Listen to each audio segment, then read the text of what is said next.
Hi, I'm Dr. George Simon, and welcome to another edition of the new Character Matters. This is the program where we talk about all things related to character and the character crisis that is affecting so many of our relationships these days and bringing so much trouble to almost every aspect of our lives. And in the current series, we've been talking about something that I'm writing about in a book that I've been working on, and that should be coming out hopefully in the next 2 or 3 months. It's about 80% complete. Been rewriting it many times, means a lot to me. The book was formerly titled The 10 Commandments of Character. That's part of the subtitle these days, a working subtitle. But the book really addresses the 10 principles, life lessons, time honored traditions necessary to forge integrity of character. And last week we began a discussion about the first one, which is all about expanding one's awareness. And so we're going to continue a discussion about that in just a moment. But I have some news that I'd like to announce, and that is the first live edition of Character Matters will be a Facebook Live event. We're going to experiment probably with a number of different formats for the live broadcasts, all of which will be available on this YouTube channel, just like this podcast, in podcast form after the live events. But the purpose of a live event, of course, is to permit callers and other tuners in to interact with me directly and to ask questions and to contribute to the discussion. So this first live broadcast will be a Facebook Live event. It will be Wednesday, June the 30th. That's Wednesday, June the 30th at 4:30 p.m. Central Daylight Time. That's Wednesday, June 30th, 4:30 p.m. Central Daylight Time. It's a 1-hour program from 4:30 p.m. Central Daylight Time to 5:30 p.m. And during that time, you may call in and ask questions or contribute to the discussion. Now, I've never had to enforce strict rules about contributing to the discussion on live programs. Back when Character Matters was a live program on UCY.tv and not a podcast as it is right now, we had many callers, and there was never a time, hard to believe, but it's true. And I think that has a lot to do with the kinds of individuals who are attuned to my work and are interested in my work. But we never had issues where we had to bleep somebody out or cut somebody off. And so I'm hoping the same will be true as we go to a Facebook Live event.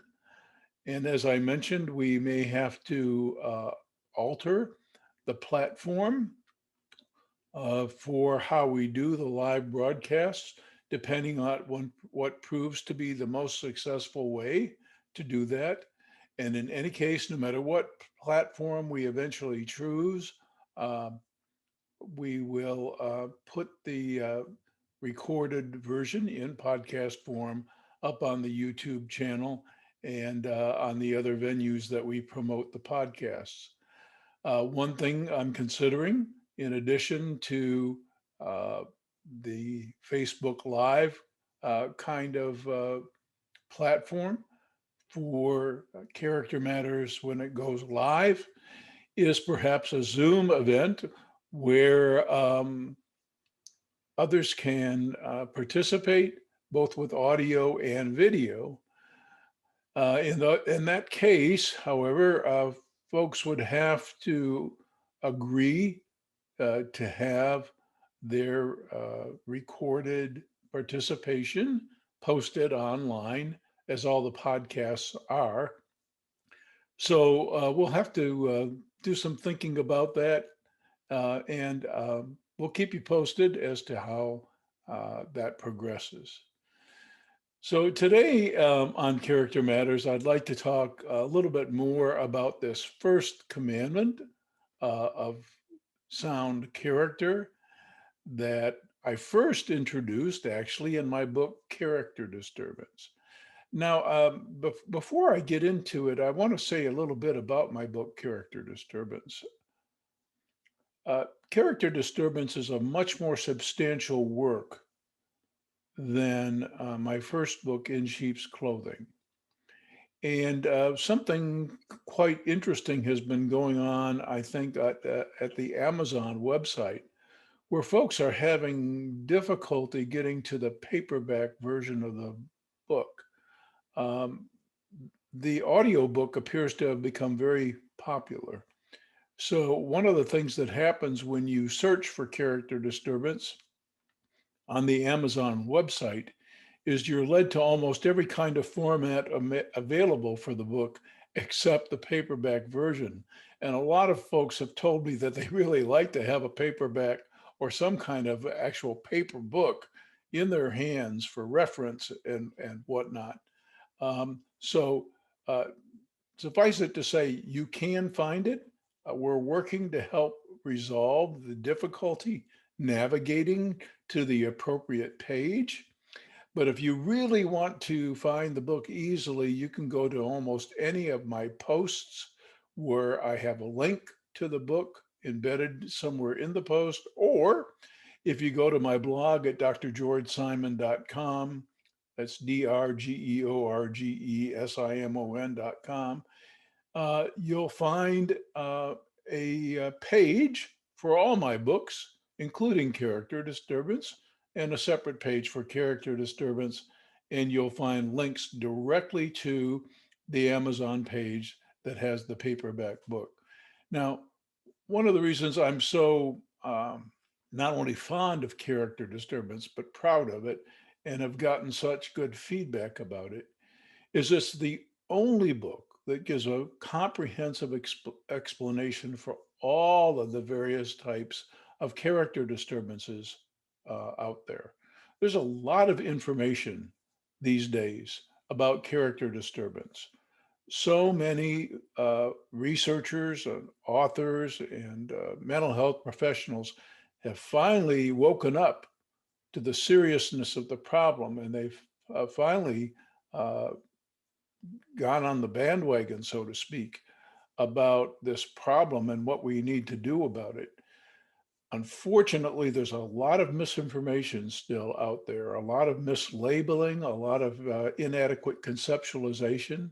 So, one of the reasons I'm very proud of Character Disturbance and have gotten such good feedback from folks about it is that it's not only the only book that really, in very great and accurate detail, explains the entire spectrum of character disturbances, but it also explains what you need to be looking for in the way of help for your relationship. If you're recovering from a toxic relationship, if you're presently in a relationship with a character disturbed person, all of these kinds of things need very special attention. You don't want to be misperceived by someone who you've gone to for help. And you don't want your situation to be misperceived either, because that can result in what we call therapy induced trauma. And I give workshops on this all the time.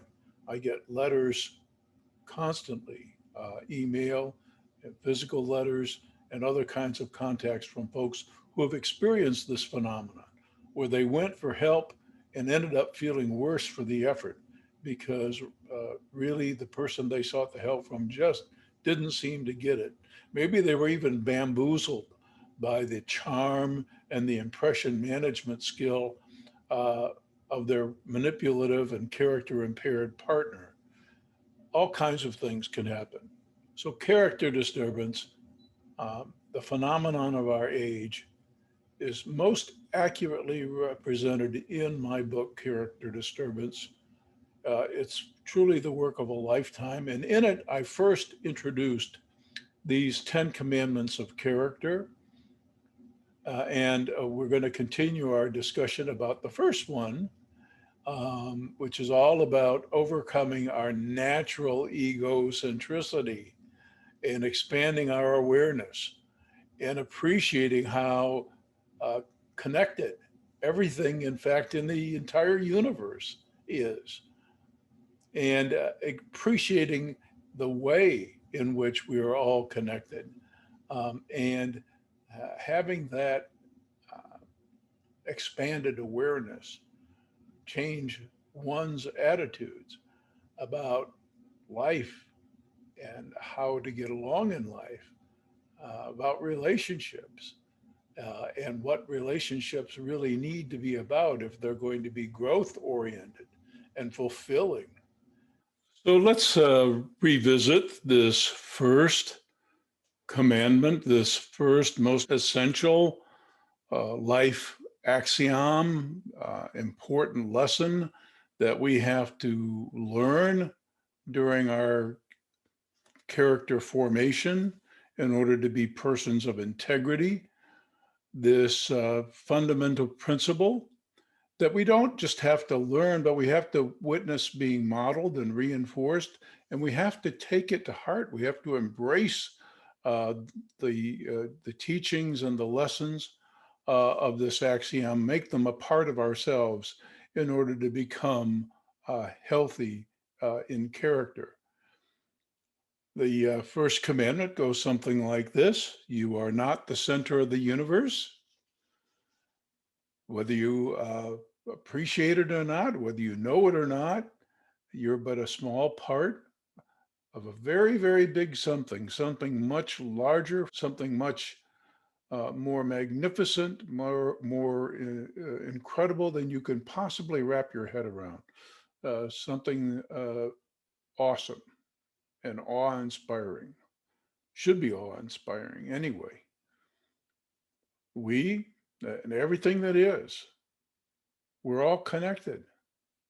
And we're all connected in ways that are very difficult to really comprehend unless we're really mindful about it.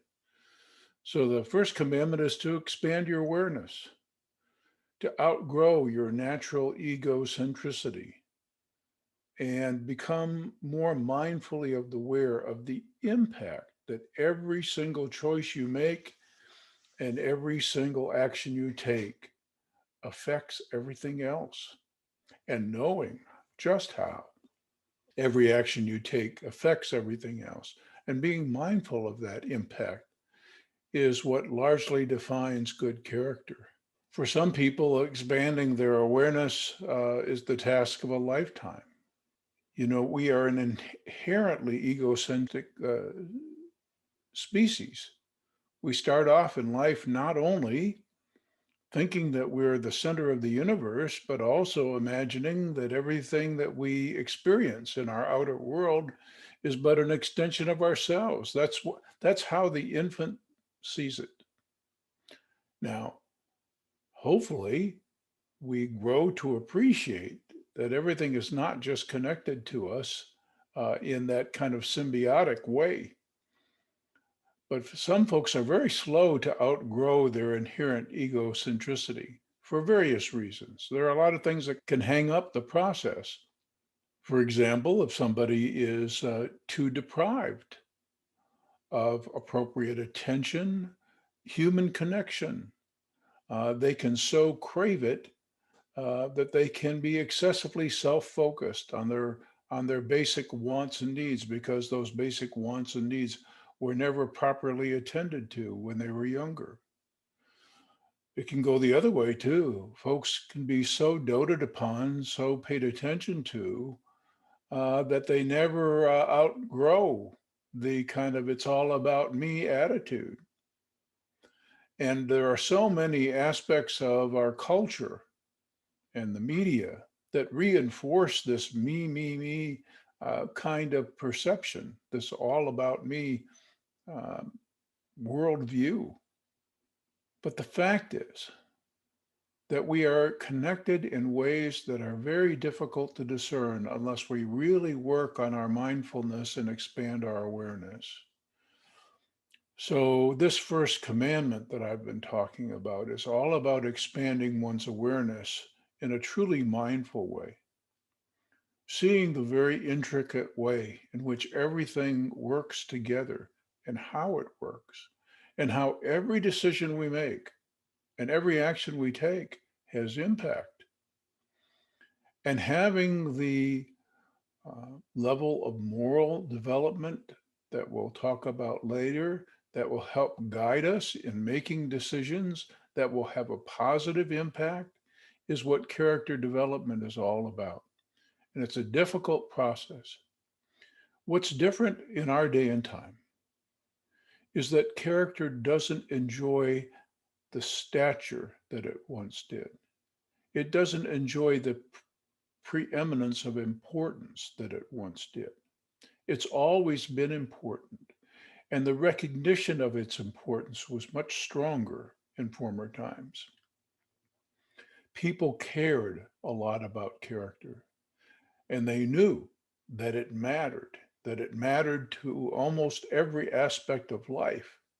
So, a lot of teaching, a lot of human experience, a lot of what went on within a home, within a school, within a community, a lot of the institutions that were uh, prominent within a community, they all were designed to help foster character because that mattered more than anything else.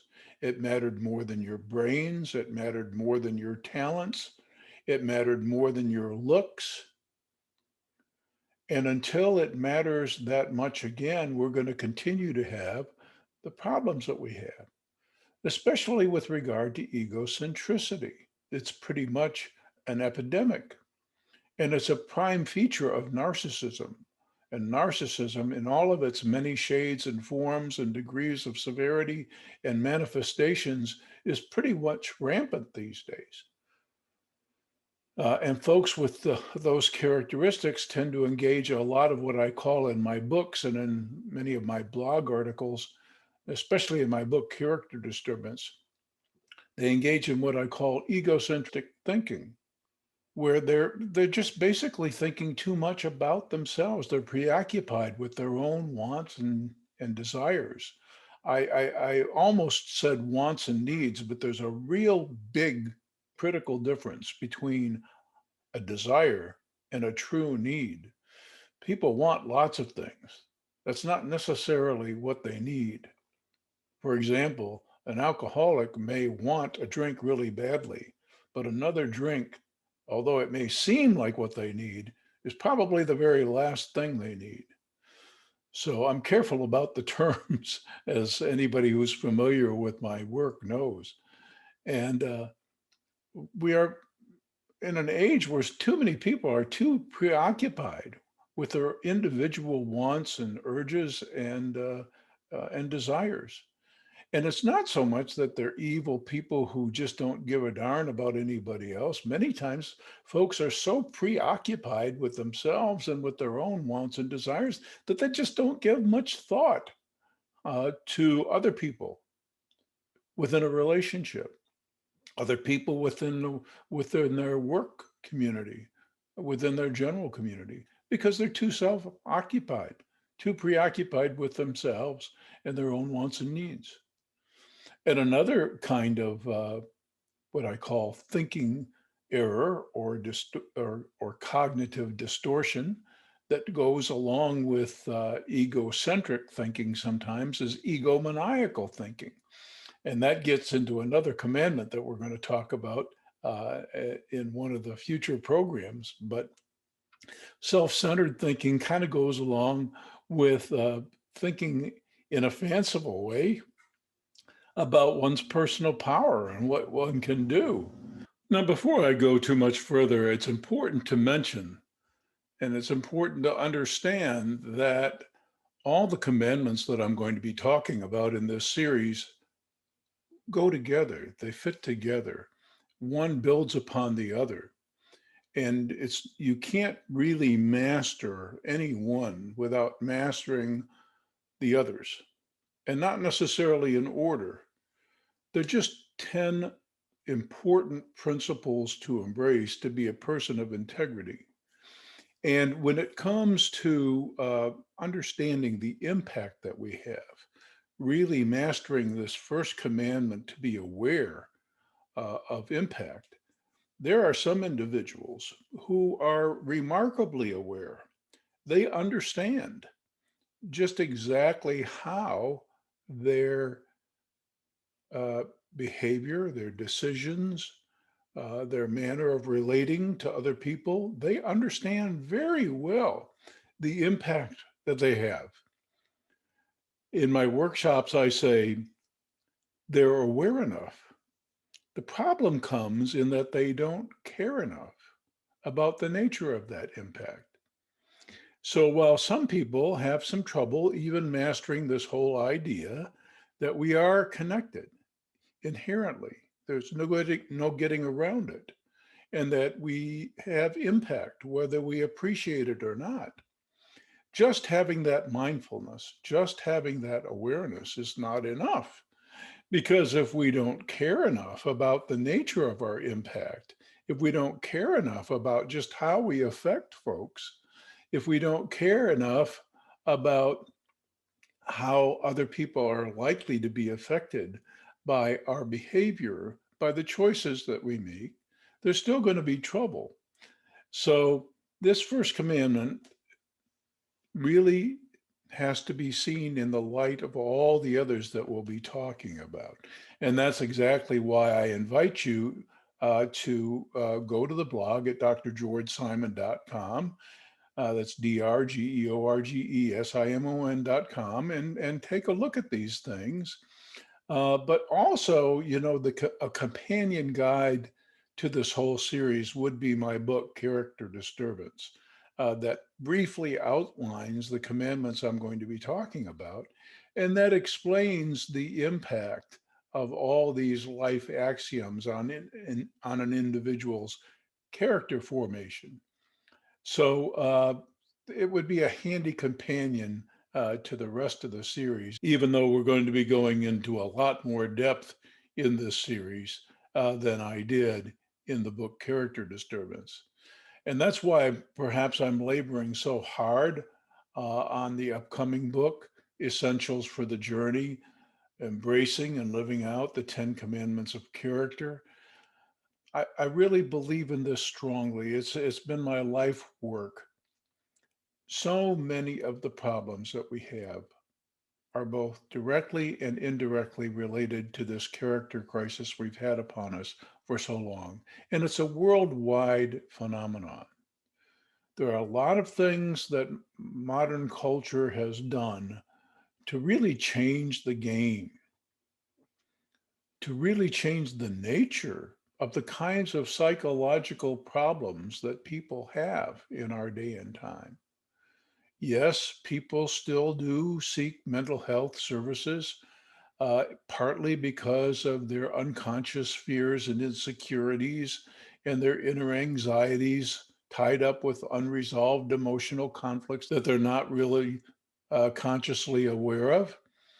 But more and more often these days, people present for some kind of help uh, to some helping professional's office for one of two reasons. Either they have been suffering the ill effects of their own character deficiencies, or they've been in a relationship with someone of truly impaired character. Maybe they didn't see it at first. Maybe they got charmed. Maybe the person that they were in relationship with didn't fully reveal themselves at the beginning. But they're having all these problems because somebody in their life is really turning out to be a not very good character. So, character related problems are plaguing all aspects of society. You find them in the workplace, you find them in our politics, you find them in our intimate relationships. There are many more problems related to character dysfunction than there are problems related to the phenomenon we have always traditionally called neurosis, which is a way of saying the unhealthy results of perhaps some excessive conscientiousness from some over repression of inner conflicts.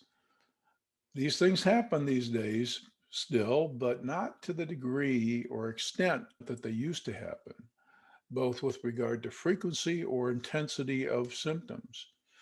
More and more these days, the problems people have are related to their inadequately formed character.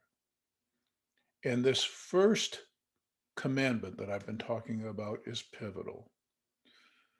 We have just got to grow out of our self centered universe. And folks have to coach us in that endeavor. And we have to be reinforced from getting past that it's all about me kind of attitude. And it's harder than ever to do these days. But what the first commandment is all about is expanding one's awareness, being mindful, especially being mindful of impact. It's too easy to slough off certain behaviors and say, it isn't going to make a difference. Everything makes a difference. Every choice, every action has a consequence. Every one. There are no small deals. Now, that doesn't mean we have to be a nervous wreck, constantly doubting ourselves and constantly worrying about whatever we do. But we do have to do our best to be mindful because every choice we make and every action we take has impact. And we also have to be mindful of the interrelatedness of everything. We're part of something very big.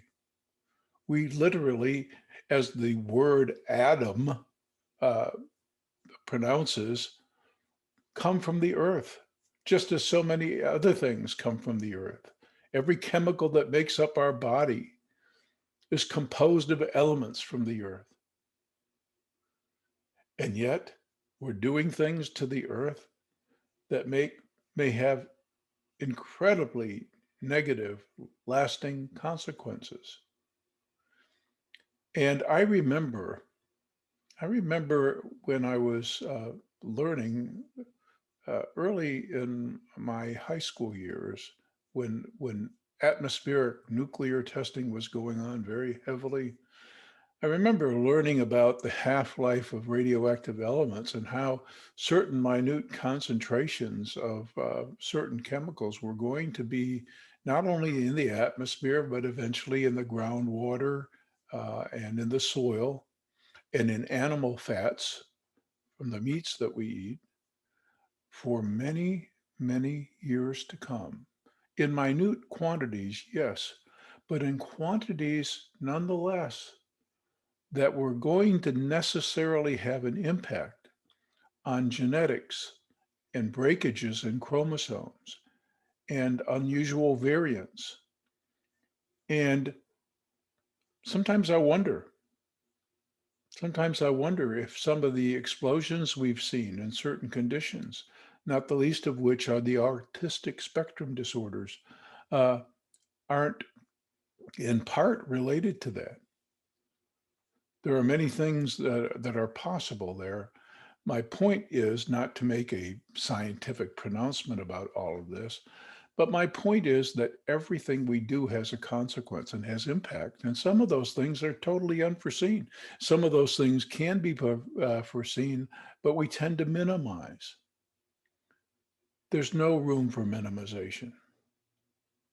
The world is too big and it's too packed full of people, and its resources have become all too scarce. And life hangs in the balance. And it translates to the individual and family level too. Everything you do, every choice you make, every relationship decision you make has impact. Well, there's so much more to say, but time is running out for today. I'll be back next week with another installment of the New Character Matters, and we'll be moving into a discussion on a new commandment after wrapping up this one. But as I mentioned before, all these life axioms that we'll be talking about fit together. Each plays upon the other, and each one of them fosters perhaps what I consider to be the most important aspect of our emotional, psychological, and spiritual growth.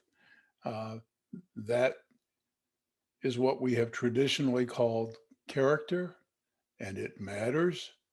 And I pray that we as a society make it matter again as much as it once did, so that so many of the things that plague our relationships, ruin our marriages, create such divisions among us, can be healed. So until next time, I'm Dr. George Simon. Thanks for tuning in. I'll see you next time in the next edition of the new Character Matters. Take care.